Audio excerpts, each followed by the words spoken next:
अगला है राइबोसोम।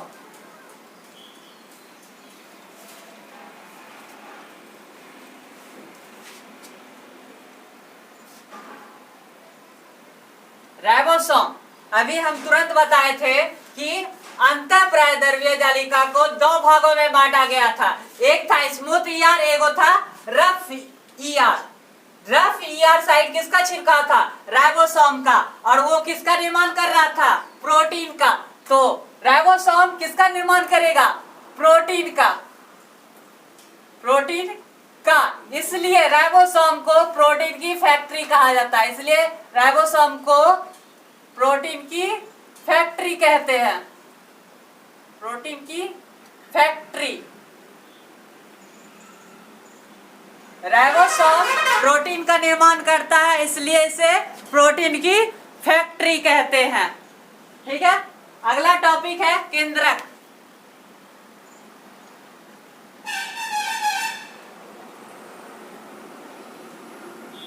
केंद्रक जिसको हम लोग न्यूक्लियस कहते हैं।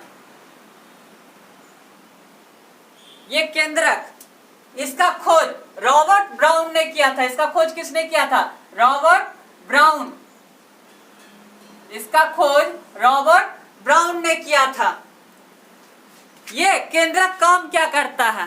केंद्रक काम क्या करता है? केंद्रक को ब्रेन ऑफ सेल कहा जाता है। केंद्रक को क्या कहा जाता है? Brain of cell. Brain of cell. Brain of cell क्यों कहा जाता है?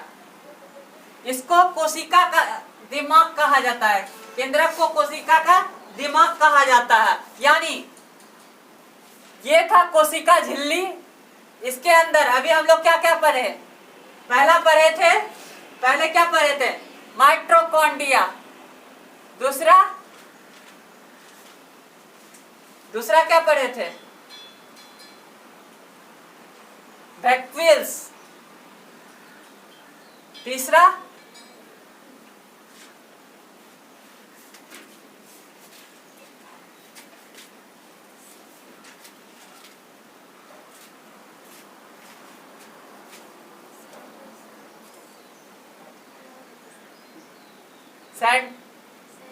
सेंट्रोसोम। चौथा ईआर मतलब अंतःप्रायद्रव्य जालिका। पांचवा राइबोसोम, ये बीच में रहता है न्यूक्लियस, जिसको हम लोग केंद्रक कहते हैं। केंद्रक का खोज रॉबर्ट ब्राउन ने किया था। इसे ब्रेन ऑफ सेल भी कहा जाता है। केंद्रक को क्या कहा जाता है? Brain of cell. क्यों कहा जाता है ब्रेन ऑफ सेल? क्योंकि यही सब काम करवाता है। यही सबसे काम करवाता है। माइटोकॉन्ड्रिया को कहता है ऊर्जा बना। वैक्यूल्स को कहता है पानी को स्टोर करो। सेंट्रोसोम को क्या कहता है? एक चीज और छूटा।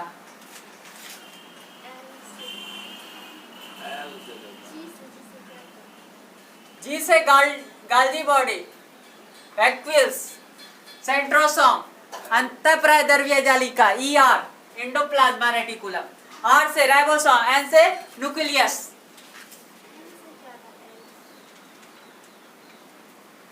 इसको ब्रेन ऑफ सेल कहा जाता है। इसको कोशिका का कंट्रोलर भी कहा जाता है। इसे कोशिका का कंट्रोलर भी कहा जाता है। ये 80% प्रोटीन और 10% डीएनए से बना है। ये 80% प्रोटीन,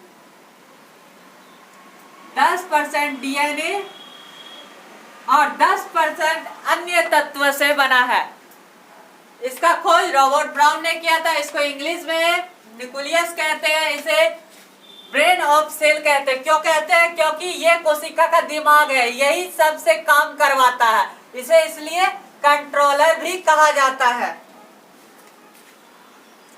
ये 80% प्रोटीन और 10% डीएनए और 10% अन्य तत्वों से बना है। यानी कि 80% प्रोटीन पाया जाता है, 10% डीएनए पाया जाता है और 10% अन्य तत्व पाया जाता है। अब अगला टॉपिक है लाइसोसोम।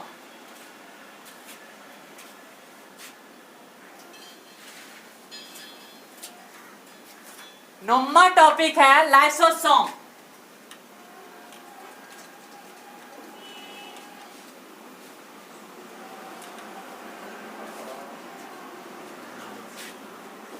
नौवां टॉपिक है लाइसोसोम। लाइसोसोम, ये जो लाइसोसोम है इसका खोज डी डुवे ने किया था। इसका खोज किसने किया था? डी डुवे। डी डुवे नाम का वैज्ञानिक था जो लाइसोसोम का खोज किया था। लाइसोसोम के अंदर जल अपघटक एंजाइम पाया जाता है। जल अपघटक एंजाइम।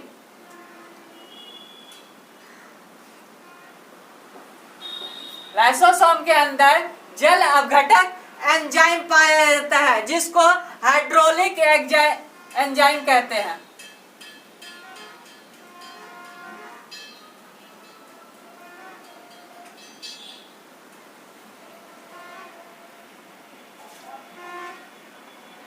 जिसको इंग्लिश में हाइड्रोलिक एंजाइम कहते हैं। ये इसके अंदर जल अपघटक एंजाइम पाया जाता है। ये क्या होता है? अगर ये इसी के अंदर पाया जाता है लाइसोसोम। अगर लाइसोसोम के अंदर जल अपघटक एंजाइम पाया जाता है, अगर ये इससे मान के चलो निकल जाएगा तो इसके अंदर जितना भी कोशिका रहेगा सबको गला के पचा देगा। इतना पावरफुल रहता है ये एंजाइम। ठीक है, तो कोशिका का ये पाचन कर देता है। अगर इससे ये छोड़ देगा अपने अंदर से जल अपघटक एंजाइम तो ये कोशिका का पाचन कर देगा। पाचन कर देगा। पाचन का मतलब क्या हुआ? कैसे पाचन करेगा बताते हैं। अगर मान के चलो न्यूक्लियस क्या हुआ? ये ब्रेन ऑफ सेल हुआ, यानी सबसे काम करवाता है। अगर मान के चलो कोई काम नहीं कर रहा है, न्यूक्लियस उसको ऑर्डर देगा कि आप काम कीजिए। अगर वो उससे भी बात नहीं मानेगा तो उसको भेज देता है लाइसोसोम के पास। लाइसोसोम क्या करता है? अगर कोई मान के चलो माइटोकॉन्ड्रिया है, माइटोकॉन्ड्रिया को न्यूक्लियस जाके बोला काम करने के लिए। अगर न्यूक्लियस का बात ये नहीं माना तो इसको कहाँ भेज देता है? लाइसोसोम के पास। लाइसोसोम क्या करता है? कुछ नहीं करता है। अगर वो कोई भी कोशिका का कोई भी अंग कोशिका काम नहीं कर रहा है तो लाइसोसोम के पास जाता है। तो लाइसोसोम क्या करता है? उसके अंदर जल अपघटक एंजाइम छोड़ देता है। जल अपघटक एंजाइम जब उसके अंदर छोड़ता है तो वो क्या करता है? उसको गला के खत्म कर देता है। उसके बाद दोबारा माइटोकॉन्ड्रिया वहां पे जन्म लेता है। ठीक है, इसीलिए इसमें क्या पाया जाता है? जल अपघटक एंजाइम। अगर कोशिकांग मतलब कोशिका के सभी अंग, कोई भी अंग जो काम नहीं कर रहा है, न्यूक्लियस उसको ऑर्डर देगा। अगर वो काम बात नहीं माना तो लाइसोसोम एंजाइम के पास जाता है और लाइसोसोम एंजाइम उसके अंदर जब जल अपघटक एंजाइम छोड़ देता है और उसका कोशिका पाचन कर लेता है। कोशिका का ये पाचन कर लेता है। इसे लाइसोसोम को सुसाइड बैग कहते हैं। Suicide bag.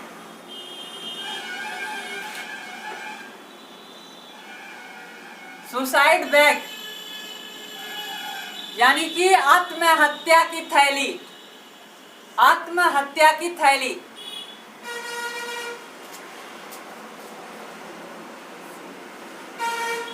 सुसाइड बैग यानी आत्महत्या की थैली कहते हैं। क्यों कहते हैं?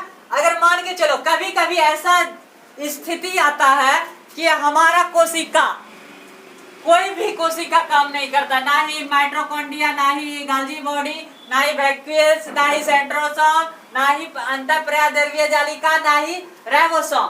ये सब काम करना बंद कर देता है। तो क्या करता है? ये एक हक करके तो छोड़ेगा नहीं, ये अपने आप को चीर लेता है। ये अपने आप को चीर लेता है। इसलिए कभी कभी क्या होता है, हमारा शरीर अगर कहीं पे चोट लगता है तो काला हो जाता है।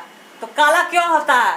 कारण है, क्या होता है? वो लाइसोसोम अपने आप को चीर लेता है तो वहां पे काला हो जाता है। तो काला हो जाता है यानी कि वो अपने आप को चीर लिया, यानी सुसाइड किया। तो ये जो जल अपघटक एंजाइम है पूरे कोशिका में फैल जाता है। पूरे कोशिका में फैल जाता है तो हमारे शरीर के ऊपर क्या होता है? कालापन आ जाता है। कालापन आ जाता है जिसको सेकने पर जिसको हम लोग सेकते हैं, उसके बाद क्या सारा जो है कोशिका धीरे धीरे जिंदा होता है सेकने के बाद। ठीक है, तो ये इसको हम लोग सुसाइड बैग क्यों कहते हैं? क्योंकि ये अपने आप को चीर लेता है, इसलिए इसको सुसाइड बैग यानी आत्महत्या की थैली कहते हैं। इसी को हम लोग आइटम बम भी कहते हैं, एटम बम, एटम बम भी कहते हैं। ठीक है, अब देखो आरबीसी, आरबीसी में लाइसोसोम नहीं पाया जाता है, आरबीसी में लाइसोसोम नहीं पाया जाता है। ये आरबीसी जब मरता है तो इसको पलीहा या तिल्ली में जाकर इसका पाचन करना पड़ता है। क्या करता है? पलीहा या तिल्ली में। अगर मान के चलो हमारे शरीर में लाइसोसोम नहीं रहेगा, अगर हमारे शरीर में लाइसोसोम नहीं रहेगा, मान के चलो माइटोकॉन्ड्रिया मर गया, माइटोकॉन्ड्रिया मर गया, इसको पचाने के लिए तो कुछ तो चाहिए। अगर मर जाएगा तो वहीं पे जरा जरा क्या होगा, हमारे शरीर को क्या करेगा? सड़ा देगा। क्या करेगा?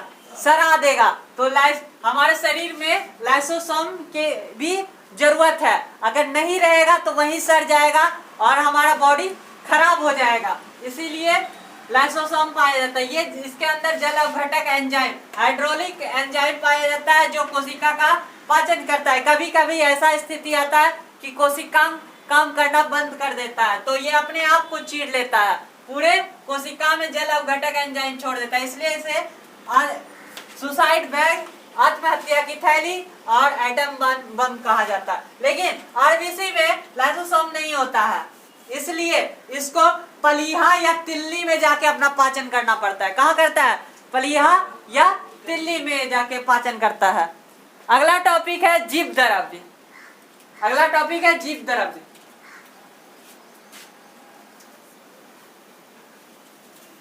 अगला टॉपिक है जीव द्रव्य।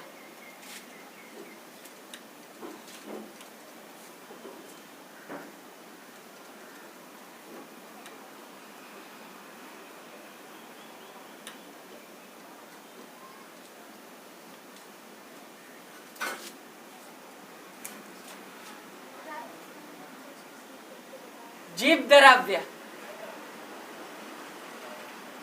जिसको इंग्लिश में प्रोटोप्लाज्म कहते हैं।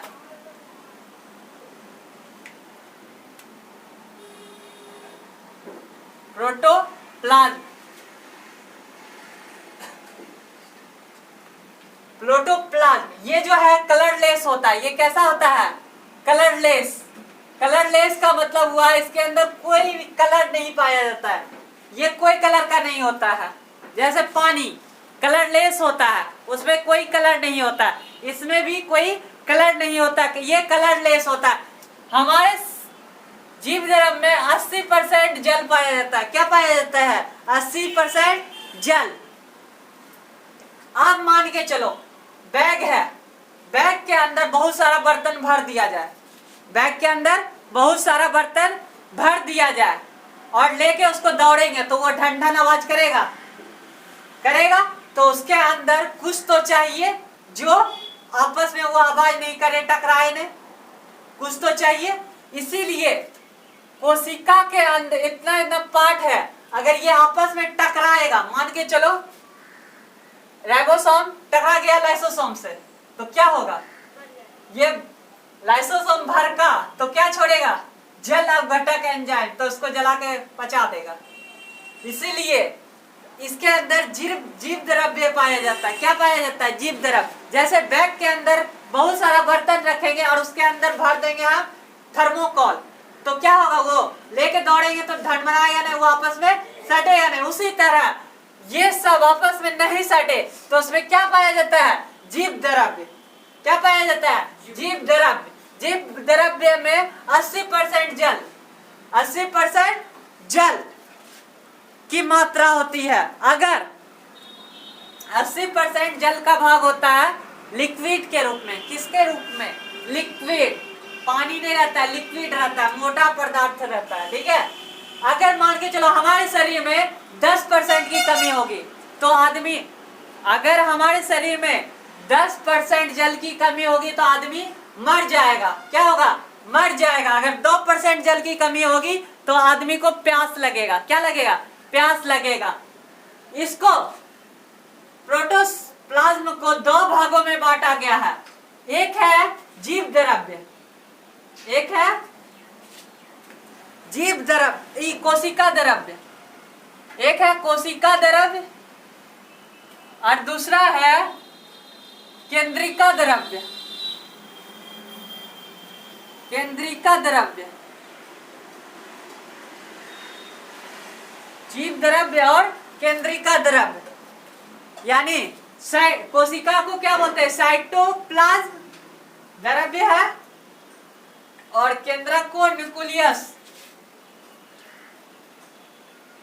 Nucleus plasm. ठीक है, कोशिका द्रव्य और केंद्रिका द्रव्य। ठीक है, अब देखो केंद्रिका द्रव्य किसको बोलते हैं और कोशिका द्रव्य किसको बोलते हैं। ये कोशिका झिल्ली है और बीच में क्या रहता है? केंद्रक, न्यूक्लियस। अगर ये लिक्विड इसके अंदर भरा हुआ है, यानी केंद्रक के अंदर भरा हुआ है, तो उसी को हम लोग कहते हैं केंद्रिका द्रव्य। और इसके अदर वाले पार्ट में भरा गया है तो इसी को क्या बोलते हैं? कोशिका द्रव्य। जीव द्रव्य क्या चीज है? अगर जीव द्रव्य नहीं रहेगा तो क्या होगा? हमारा कोशिका आपस में टकराएगा। कुछ तो चाहिए वो अपने स्थान पे फिक्स रहे, इसीलिए जीव द्रव्य पाया जाता है। उसके अंदर वो 80% जल से बना रहता है। ठीक है, तो अगर वो भरा हुआ है न्यूक्लियस में यानी केंद्रक में भरा हुआ है तो केंद्रिका द्रव्य, और कोशिका में भरा हुआ है तो कोशिका द्रव्य। ये कलरलेस होता है, इसमें कोई कलर नहीं होता है। आगे चलते हैं।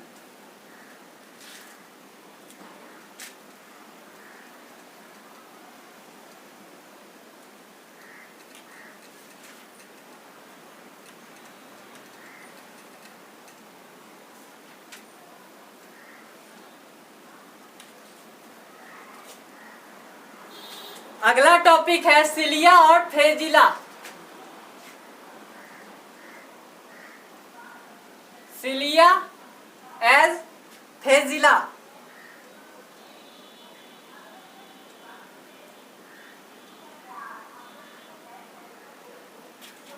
फ्लैजिला ये ओनली प्लांट सेल में पाया जाता है। ये किस में पाया जाता है? प्लांट सेल, नहीं सॉरी एनिमल सेल में पाया जाता है। ये ओनली एनिमल सेल में पाया जाता है, यानी जंतु कोशिका में पाया जाता है। ये क्या होता है? ये क्या होता है? ये हेयर लाइक स्ट्रक्चर होता है। हेयर लाइक स्ट्रक्चर का मतलब हुआ बाल के समान कुछ होता है। हेयर लाइक स्ट्रक्चर,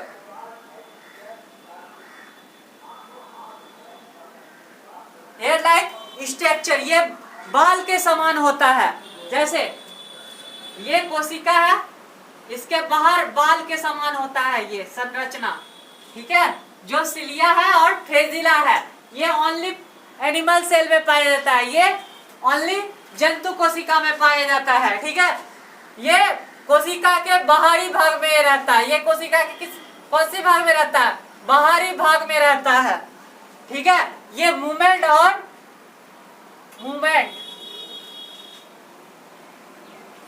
और फीडिंग का काम करता है।